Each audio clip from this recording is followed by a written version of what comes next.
Hey everyone, welcome to the Fly Fishing Insider Podcast. I'm your host, Christian Bacasa, and the Fly Fishing Insider Podcast aims to bring the best stories and tips. Stories and tips from those that truly make an impact within the sport of fly fishing. I'll dig into the past, present, and future of our guests, uncovering their amazing story and journey. Join me each week as I interview a new guest from somewhere around the globe. If you're not yet a subscriber, help by subscribing now so I can attract the most influential guests and sponsors to the podcast. Let's make this the top fly fishing specific podcast available.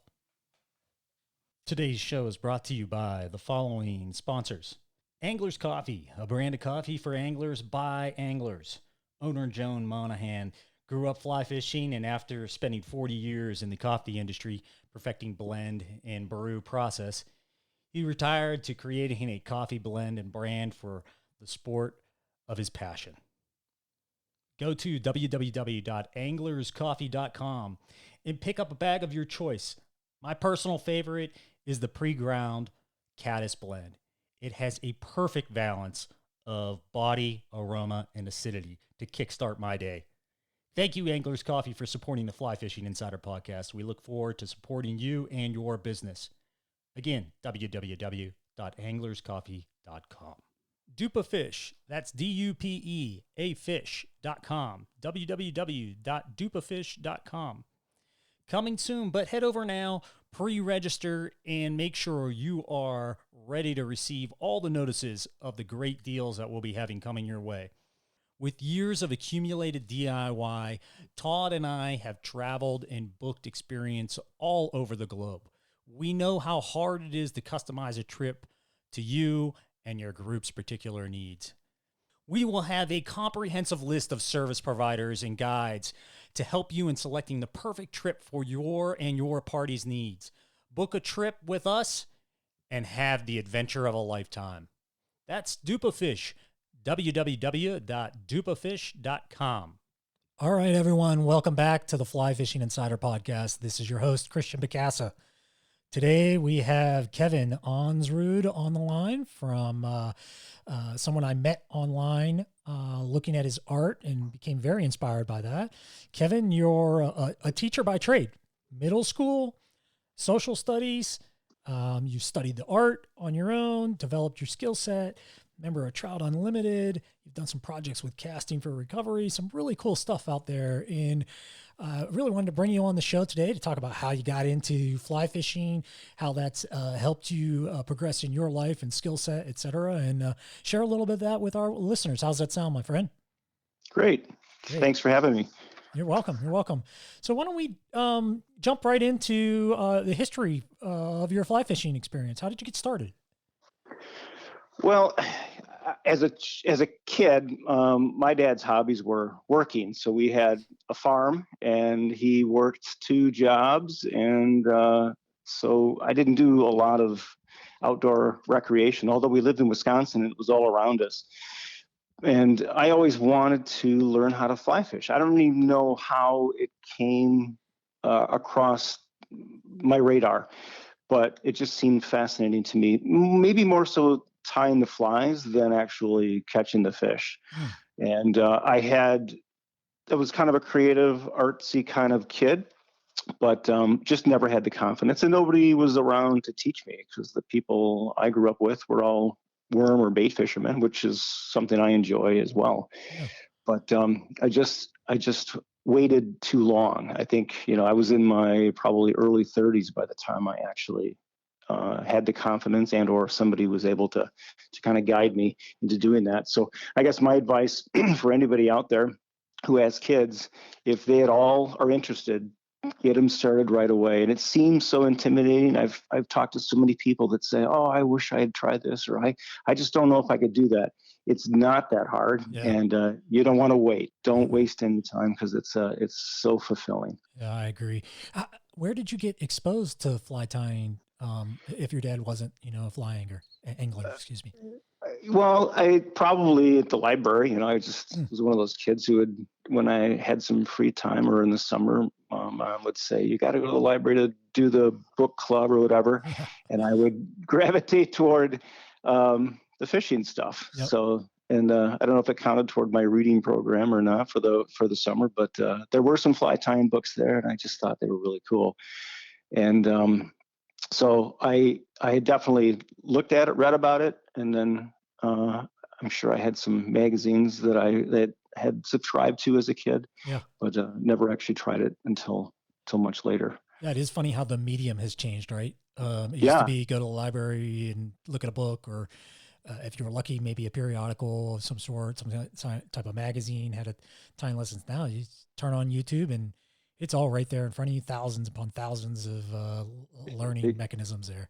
exactly. This is like the 1970s, so Yeah. we had, the library was pretty much it if you wanted to go and find stuff. That is cool. That is cool.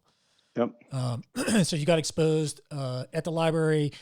You started getting really interested in it, but then when did you actually start fly fishing?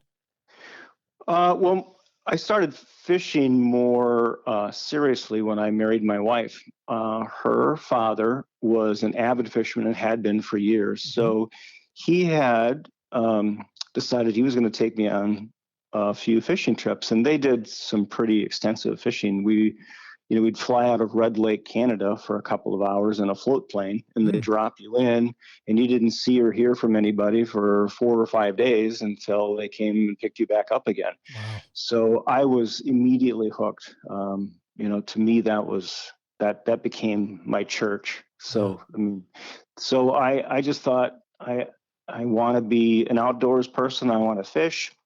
But none of the guys that I'd go with were interested in fly fishing. They weren't opposed to it. They just had never really been exposed to it. Right. So I went to, I would go to my father-in-law's in the wintertime. He lived in Florida, and there was a man who lived next door. They lived in a golf community, and the guy next door was from Vermont, and he was an avid fly fisherman. And there were all these ponds on the golf courses that you could fish at the end of the evening.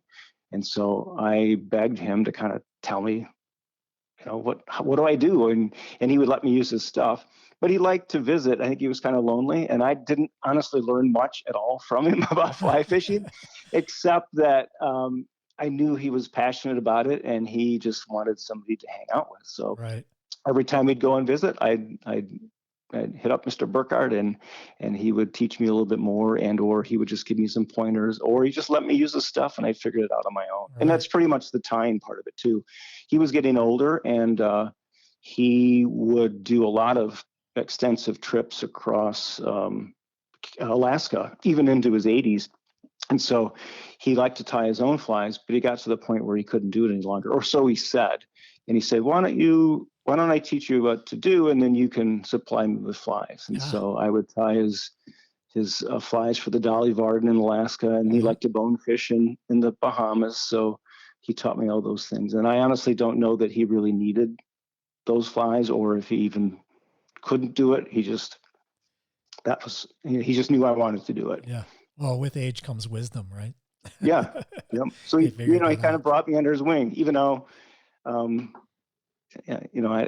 know that he, like I said, I don't know. I think it was just his way of encouraging me. Yeah. Very cool.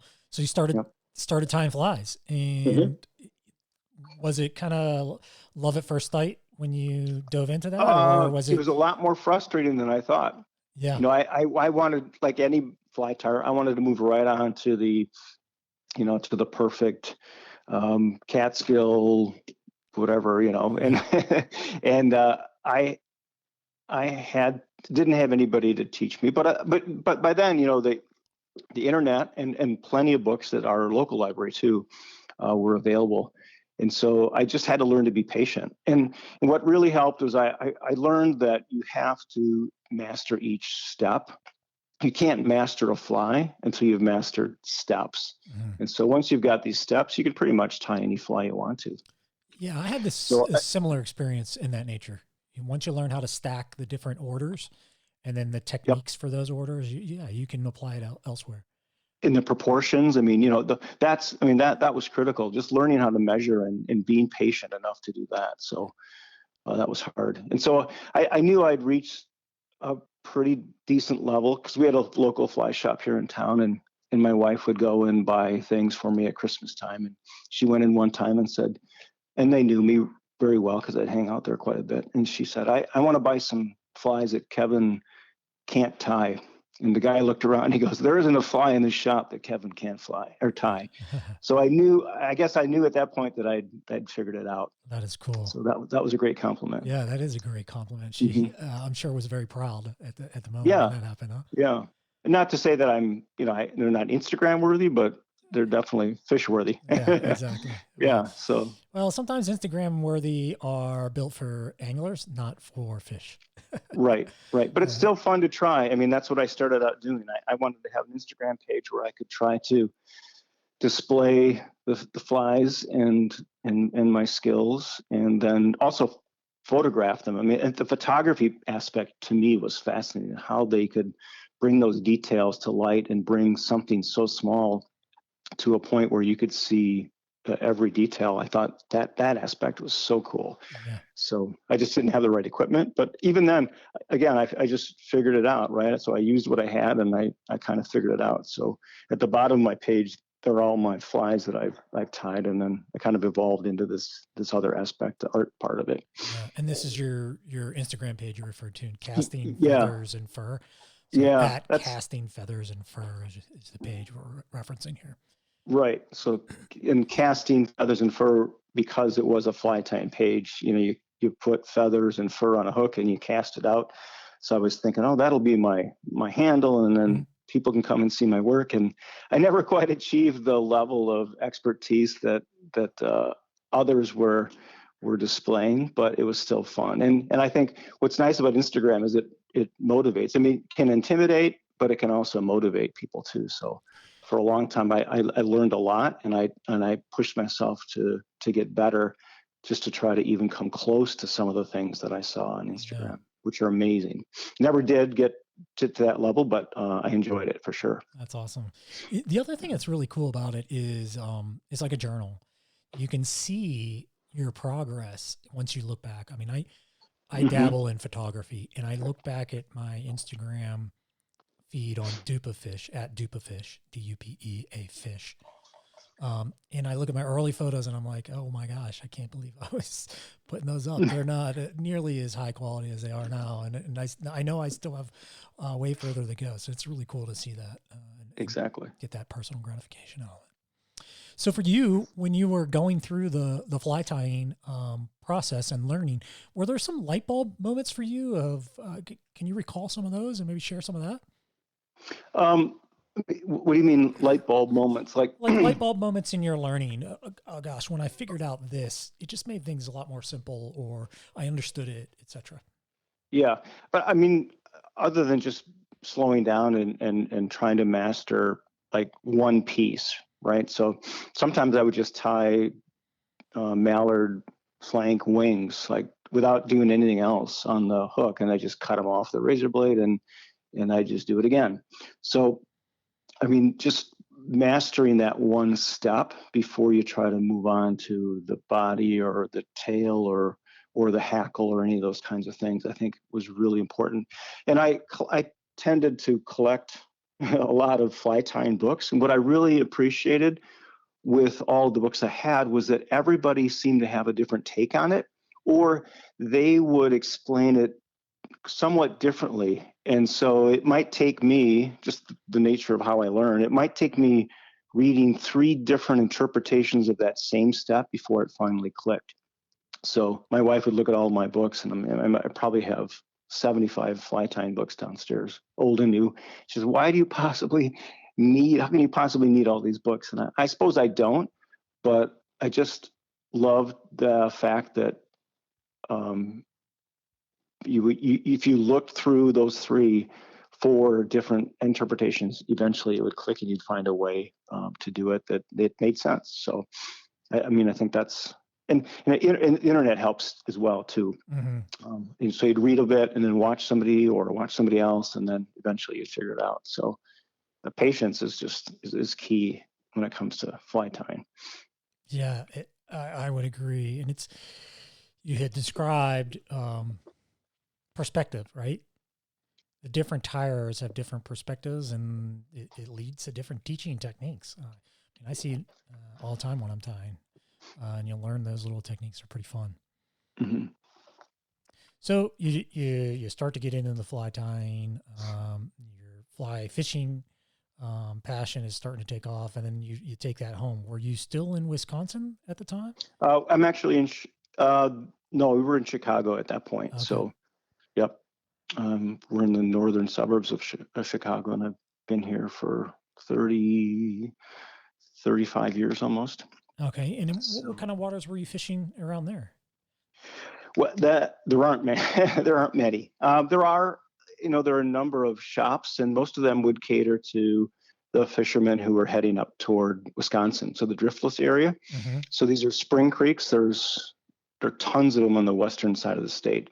Very difficult, very technical fishing. So, but I tend to do most of my fishing seasonally. Like in the summer, we go to Canada, and then in the winter, I go to Florida. I just have to be honest, I'm pretty intimidated by the whole Wisconsin Spring Creek scene. There's so many rivers up there, and they can be pretty challenging. And I just haven't really had the time or found anybody that wants to kind of show me the way up there. But it's kind of a hidden gem for fly fishing for sure. Yeah. Probably shouldn't say that because we don't want more people coming in. But it's awesome. Yeah, a lot of people out west are coming in, and they're just they're looking for a change. Those big rivers and such that you need a guide, you need a drift boat, and other things like that. Here, you just need a public access. So it's pretty cool. Yeah, it But is. Also in Lake Michigan, they catch a number of smallmouth right off these harbors in the city. So you get onto the Orvis store in the Chicago loop, and they'll point you right to the docks where all the pleasure boats are housed. At certain times of the year, they're smallmouth like crazy. So a lot of guys will fish down here too. Yeah, the driftless area is very well known as a Spring Creek area. It's difficult fishing. Yep. Clear water, like you said, gin clear, see you coming. Got to be They delicate. can feel you coming. Yeah. Honestly, I think it's the vibration. I mean, every time I've tried, all I see are fish scattering. You almost have to cast almost like throwing it over the edge of the bank, and then hopefully that you'll hit the water. So yeah, it's tricky. Yeah, very tricky.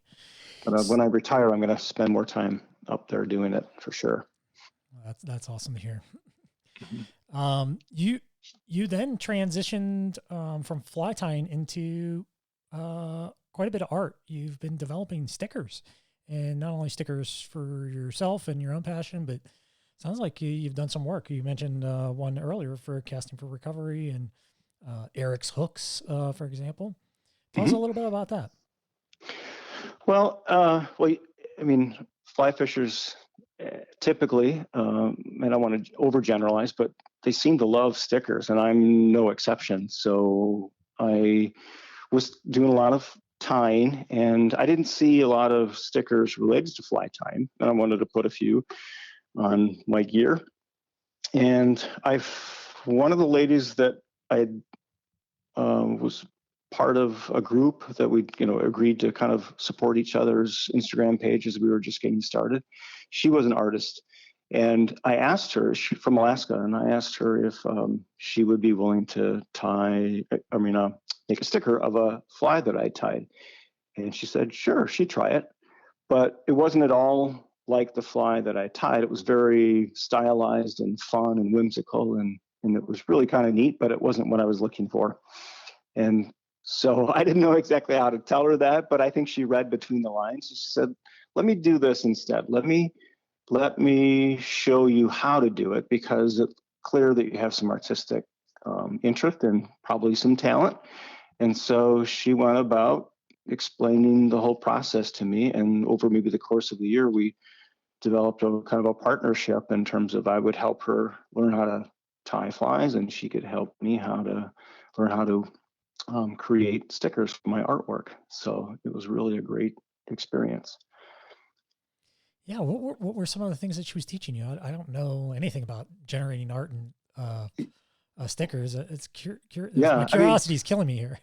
Yeah. Well, first of all, we had to figure out what kind of medium we wanted to use. So I started with watercolor. So you'd take a pretty good sized piece of watercolor paper, you'd sketch out the design, and then you'd paint it.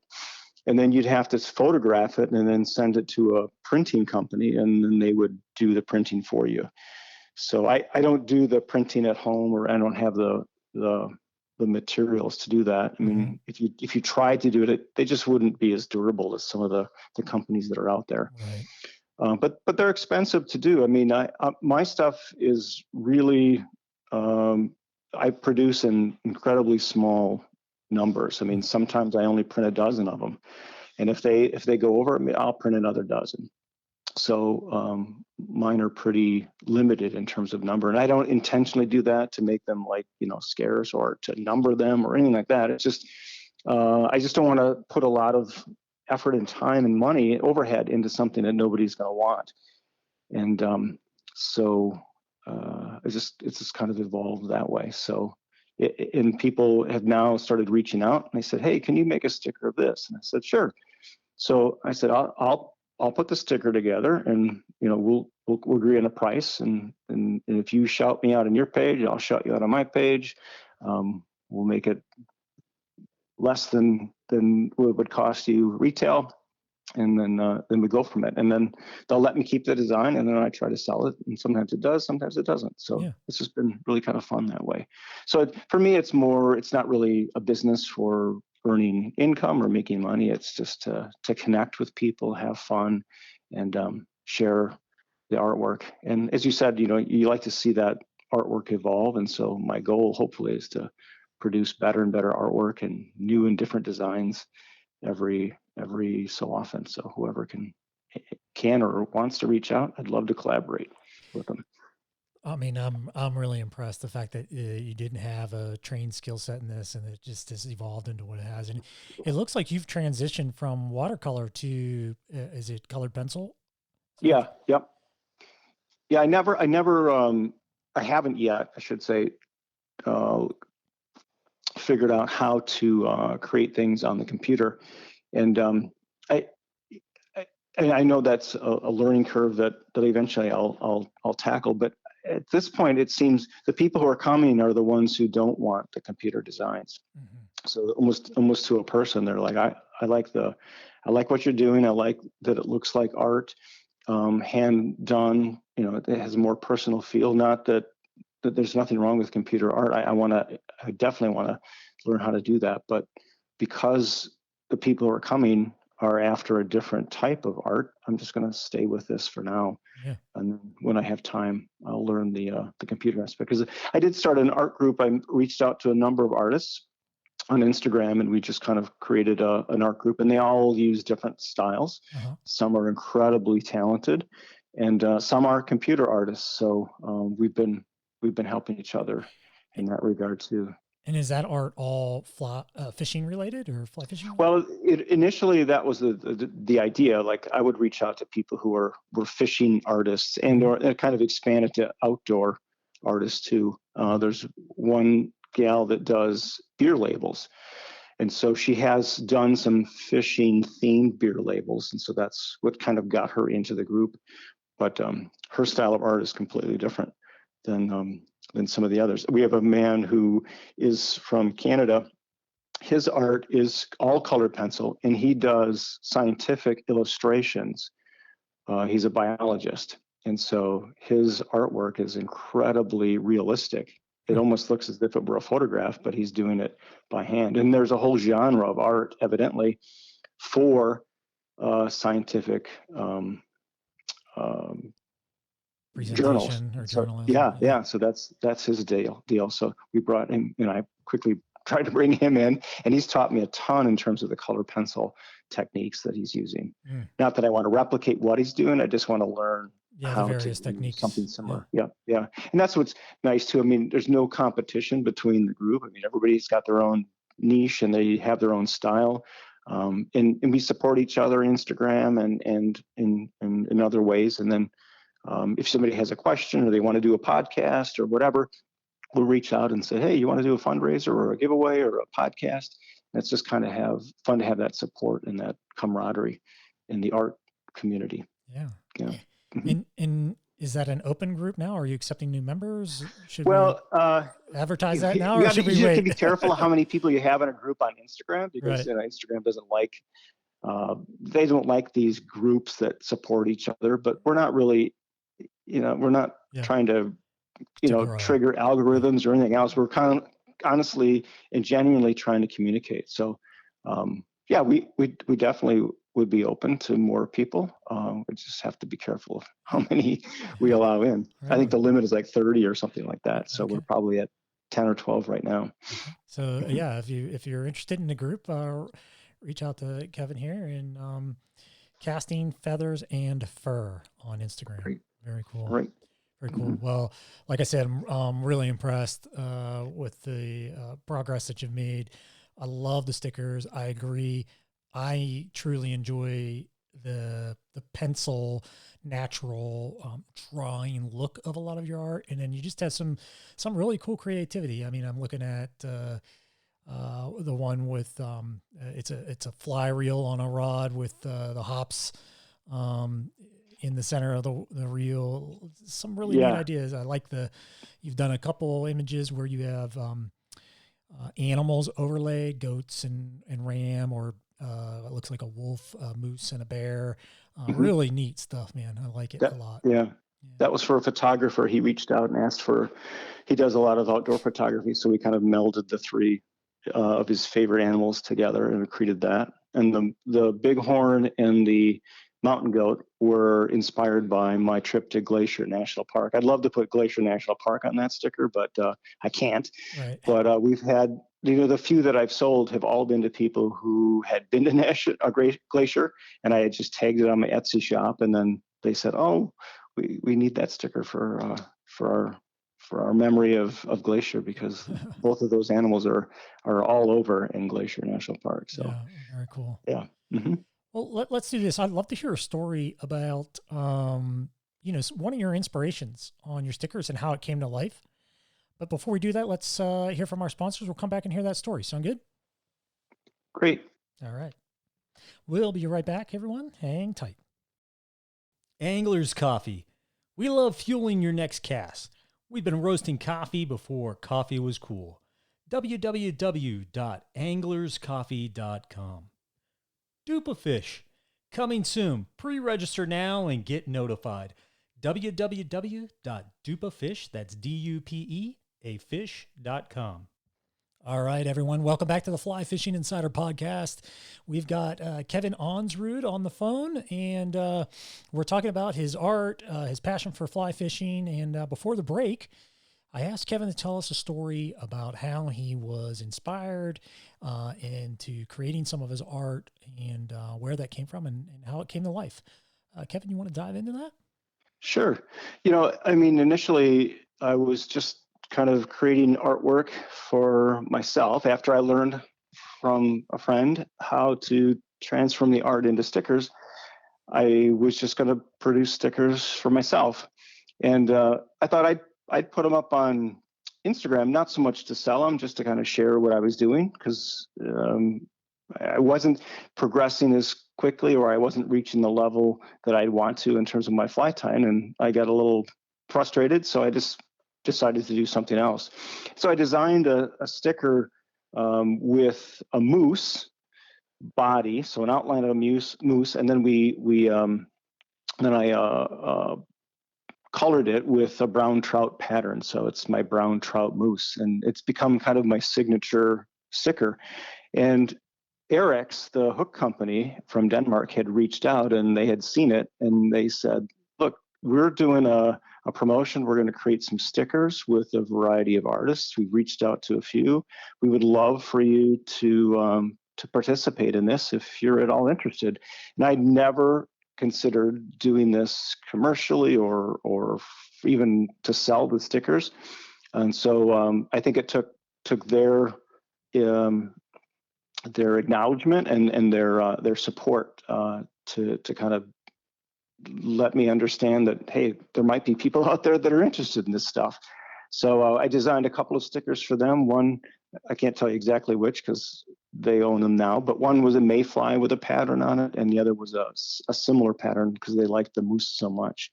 And so we put their logo on it, and then they're eventually going to create sticker packs with various artists. So I thought that was really cool. The fact that they just reached out on their own and found this. So I thought maybe there's something to this. And so it's kind of grown from there. And I've recently done a couple stickers, one for Casting for Recovery, and a fundraising sticker, and I've done some for a couple of other companies, Safety Harbor Outfitters, and so it's just fun. I'll do work for one single person, or I'll do work for a corporation or a small company or an Instagram page, whatever it takes. It's just fun to share the art, really.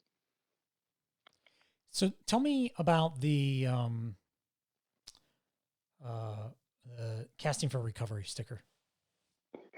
Yeah, there's a popular movement among young ladies to share photographs of themselves and then charge people for them. OnlyFans is the website, and so I just wanted to put more of a positive twist on that. I think a lot of women are interested in fly fishing. They're working really hard at it, and they're going unnoticed. In fact, it's the largest growing demographic in our industry. And I think I just thought it would be cool to recognize people's skills over their skin. So I had seen a guy who had put a sticker on the side of his flats boat. He called it Only Fins. I said, that's really clever.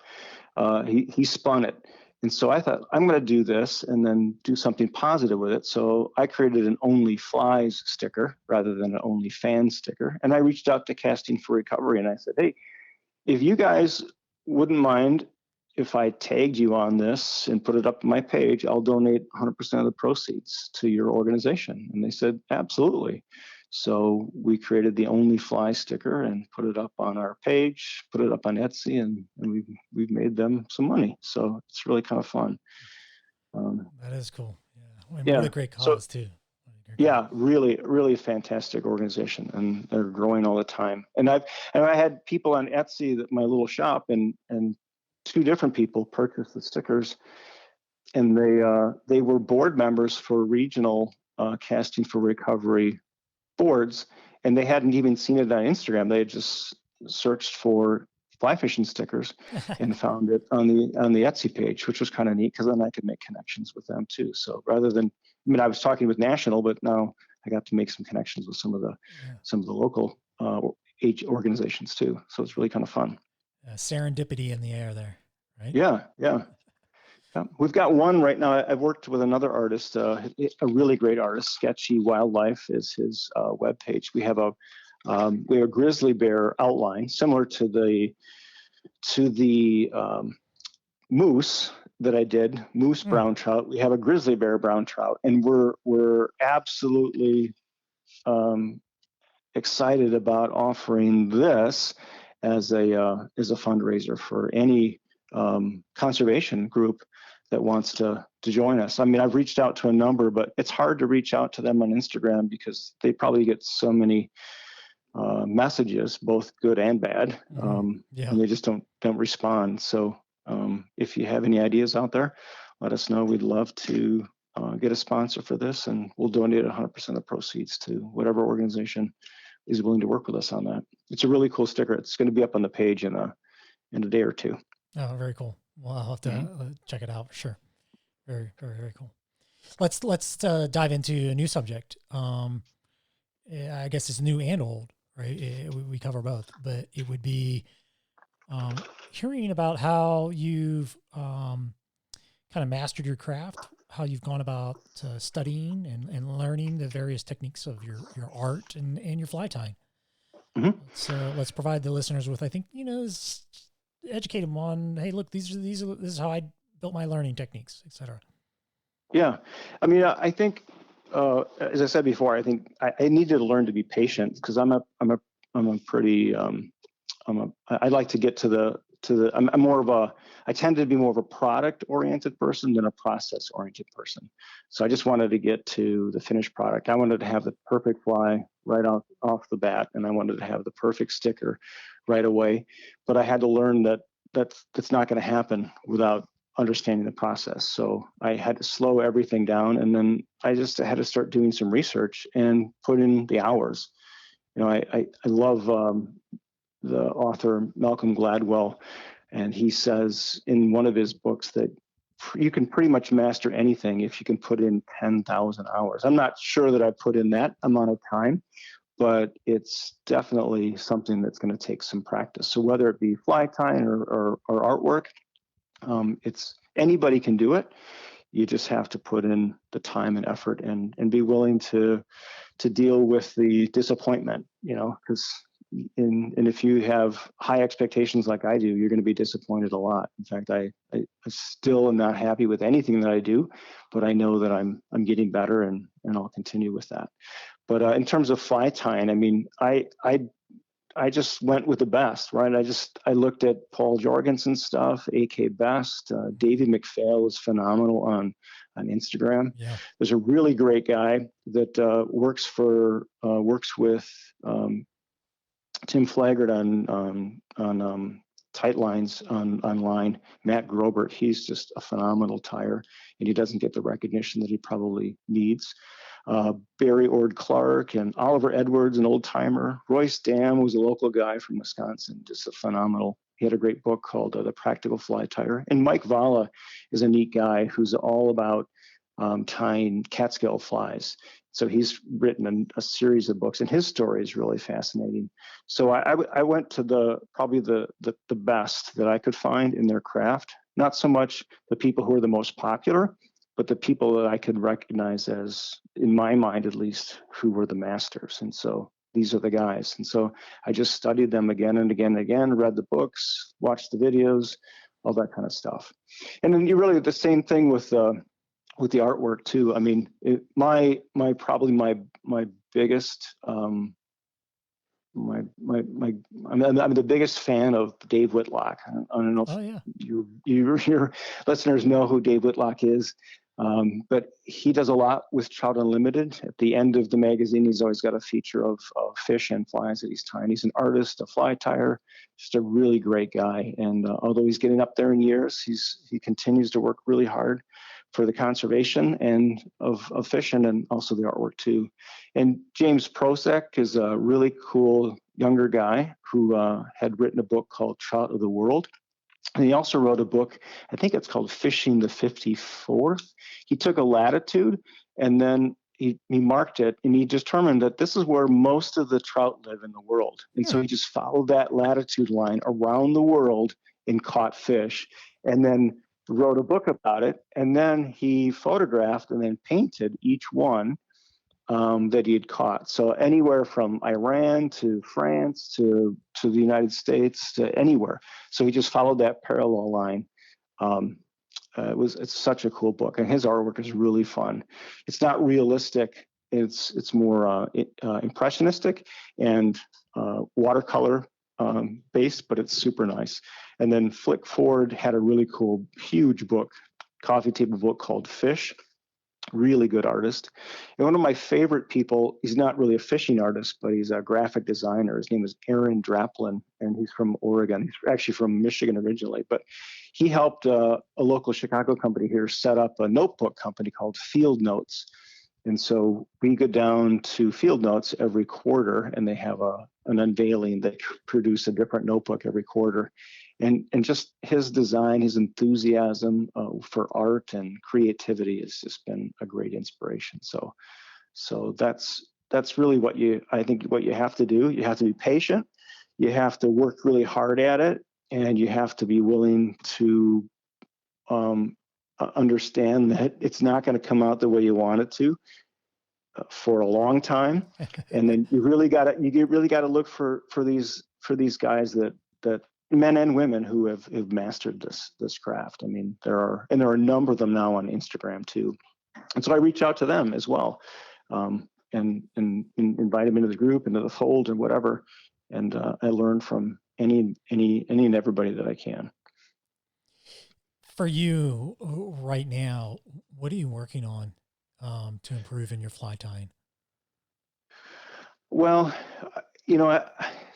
I have to I have to master. I'm okay with the duck quill wings, and granted, I'll never fish these because one fish and it's ruined. But I just love the look of that, of wings in general. So the wings on duck flank or wood duck. I'm collecting wood duck feathers like crazy. So anytime I see somebody put some up on eBay, or I know a guy that's hunts, and then he can give me a few, because I love the look of the natural wood duck. And when I screw it up, it's hard to take it apart and salvage it. So I got a lot of them because I'm not really good at that. But I want to master catskill fly tying. That's my passion. That's to me the most beautiful style of fly. And so it takes incredible patience, lots of proportion work, and then just some incredible technique that you have to figure out. And it's hard to find some of the materials, like the tail material, as any fly tyer knows, is really hard to find anymore. Yeah. So you just, between finding the materials and mastering that aspect, that's what I like to work on right now. All right. So a vacillate anything, but Instagram follower isn't going to be interested in another popper or whatever else. Right. But I love deer hair. I love natural materials too. I don't know why. I know they're not as durable, and they're certainly not going to last a long time. But I'm just fascinated with fur and feathers, right? And just putting that all together. It's just a cool concept to me. It is. So I'm going to give some homework to our listeners. If you are a master in Catskills fly tying, or you have some recommendations for Kevin, please, when we post this podcast on Instagram, leave a comment for us. Help him out. Let's point him in the right direction, or contact him directly on Instagram. Okay, so next question. Same question, but what are you working on in your art? How are you looking to improve there?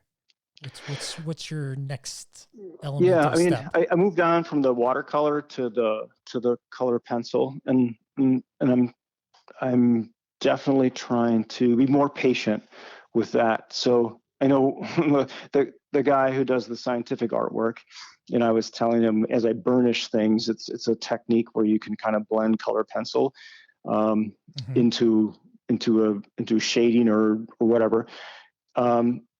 I was losing some of my pattern. Like, if I'm doing a brook trout, I'd lose the blue spot or the red spot or the white circle. And he said, you have to understand, a picture like this is going to take months to finish. If you're going to do it right, you got to commit to waiting a month or more to finish that picture. I don't have the patience to do that. So I try to hurry. But that was your first skill. That was your first skill, patience. Yeah, but I still can't get it to that. I'm so anxious to see what it's going to look like. So, but to get it to that level, I have to develop a whole nother set of patience. Right. And I want to do that. I want to try to do that for sure. Because if I want that result, I have to understand that I'm going to have to use that process, right? It's a product versus process thing. And I got to get past the product and focus on the process and start enjoying that, right? Yeah. That's what a real artist enjoys. When they're done with the picture, they'll put it aside and they're ready to start the next one. Right. They're not focused. They're not going to admire their product. Other people do that. They're all about the process, right? How can I improve? And that's what I need to understand in terms of the technical kind of drawing that I want to do. And I would assume there's quite a bit of correlation between the fly tying and in the drawing as well. For example, when you tie fly, you have to tie it in a specific order in order to achieve the right look, right? And I would think that the drawing's the same way. Like you said, if I'm burnishing, maybe I burnish the blend of the belly before I put the spot on, or of some sort. Is that true? Yeah, and then learning how to do that, right? I mean, I have no idea. Do I lay down the white first, or do I put it on top, or do I, how can I get? A lot of it's illusion, right? You're trying to make something look chrome. Like I did a salmon for a guy. He was a gillie in Scotland, and so we worked quite a bit on this for a long time, back and forth on Instagram, sending pictures back and forth. It took us a couple of weeks. Every other day, I'd send him an update, and he'd say, "No, that fin's this way or that way, or you need more light here." And he wasn't an artist, but he was a person who knew salmon inside and out. And so I had to figure out how to get the technique he was asking me to put down on paper. He knew what it should look like. I didn't know how to get there. Right. So, and sometimes it's hard to Google that on on Instagram or on Google or on the internet. So, is that the black? There's a lot of experimentation for me. Is that the black and white? It is a black and white. Yeah, it is a black and white. Yeah, and I did a similar design for a lady in Denmark. She wanted a sea trout. Same thing. So we went back and forth until we got a sea trout. And all of my stuff is not, there's something about like a perfect reproduction that I'm not interested in. Like you could just take a picture of it, right? Right. But I admire somebody's skill in their ability to recreate that.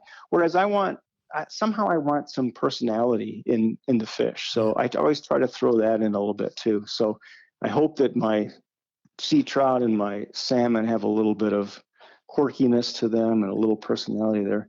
And I did a snook. I first figured out the technique for a gal in Florida, and she wanted a snook because she was a big snook fisherman, and she wanted it to look vintage. But man, a snook is an ugly fish. As much as I tried, I come up with a realistic version of like, oh, this thing looks hideous, but it looked like a snook. Yeah. So I kind of put a little fun caricature to it, and I think I enjoyed it more. And the same thing with a bonefish. I did a bonefish, same thing. I made a realistic one. It looked ugly because bonefish, frankly, are ugly fish. They're a lot of fun, and they are a challenge. Don't get me wrong, but they're not something you're going to put up on your wall and admire in terms of beauty. You admire them because they are a strong, difficult fish to catch. So I try to throw a little personality into the fish as I draw them too. So yeah, that's cool. Yeah, I agree. Bonefish, beautiful in their own way, but they look like whiteys to me. I don't know. River bones, I guess, or whiteys.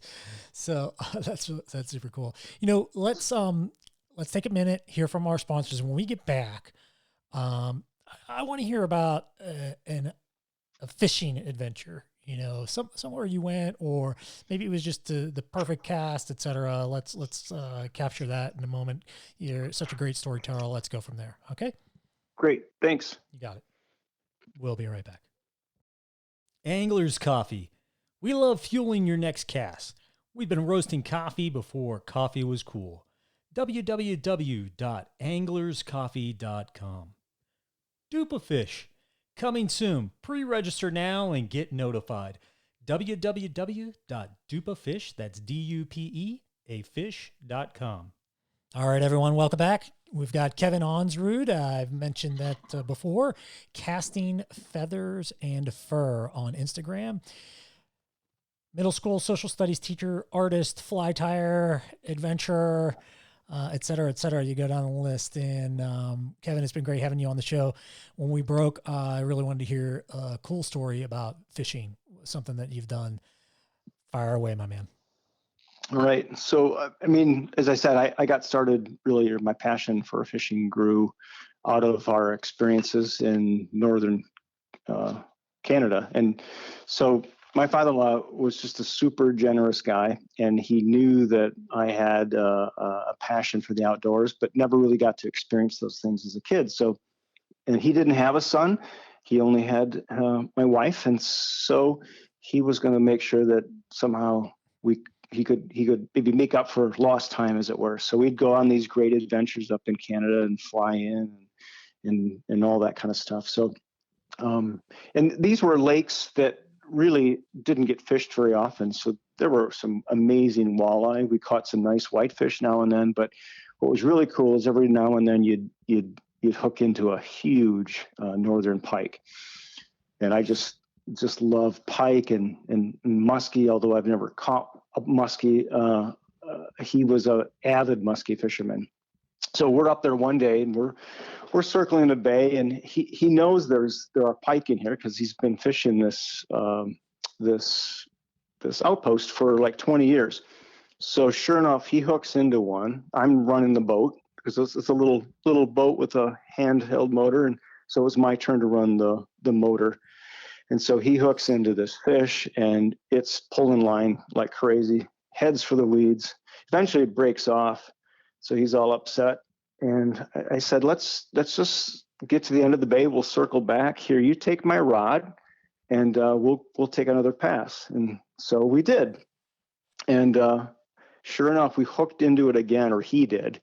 And so I think I don't know. I mean, he's caught so many big fish in his life, or he just felt guilty that I'm running the motor that time, or he's got my bait, my rod. He just hands it over to me and he says, "It's all yours."